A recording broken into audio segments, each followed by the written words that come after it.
Hare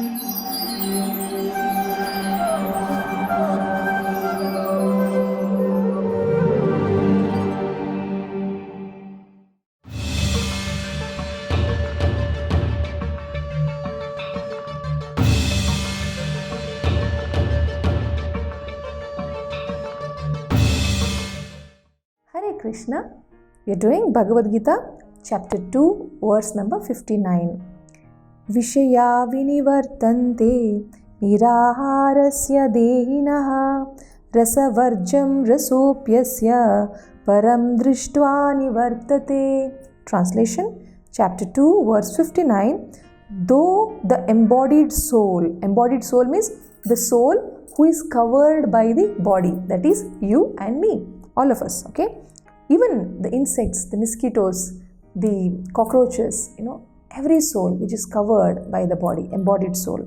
Though the embodied soul may be restricted from sense enjoyment, the taste for sense object remains. But ceasing such engagements by experiencing a higher taste, he is fixed in consciousness. So Prabhupada writes in its purport, unless one is transcendentally situated, it's not possible to cease from sense enjoyment. The process of restriction from sense enjoyment by rules and regulations is something like restricting a deceased person from certain type of eatables. You know very well, whenever doctor advises us, don't eat that, then our mind is only wanting to eat that. We may be artificially restricting ourselves, but the desire, eats us from within. I remember when I was a small child of 3rd standard, I had jaundice, and my mother was telling me I'm not supposed to eat, urad dal and urad dal dosa, idli. I was not supposed to eat. But, I was so much hankering. I used to hate dosas actually because my mother used to make it daily. I used to hate dosa and idli. But that time when I was told not to eat, that is the time I wanted to eat. And I had a younger sister, I still have, and I used to ask her that, come on, let's play kitchen.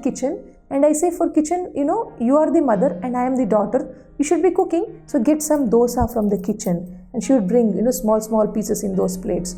Okay, now I am your daughter. Now feed me. And then she used to give it and I used to happily eat it. When I'm not supposed to eat, I used to make excuses for eating it. So what is that? That is when we are forcefully trying to control our senses. Internally, the desire remains and haunts us. So it's not possible actually to control our senses by just saying no to it. Then what should we do? We should get higher taste. Means, when someone indulges completely in hearing the holy names, in hearing about Krishna, in the association of devotees who have got taste for chanting, who have got taste for hearing about Krishna, in their presence, when we hear from their mouth, the philosophy of Krishna consciousness, that time our inferior taste automatically goes. The best example is our Parikshit Maharaj.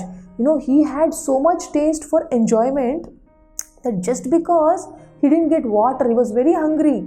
He didn't get water, he got so angry. When we are hungry, we get angry. That's a common thing, we should know, especially the wives must know. So never keep the husbands waiting, at the dining table.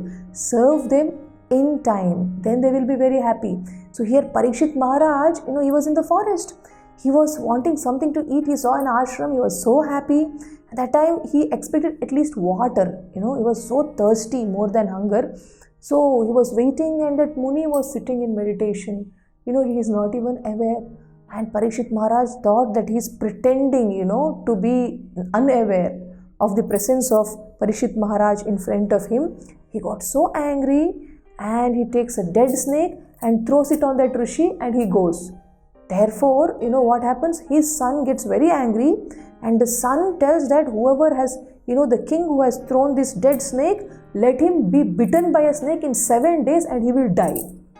So now Parikshit Maharaj, he asks the, saintly people, because we have to always ask for counseling from superiors, spiritually who are serious and sincere and, older, spiritually older than us, okay? Not age-wise, but spiritually who are more senior. with them, we have to ask. And he asked, and they said that last 7 days, what should I do? What is the best thing that has to be done?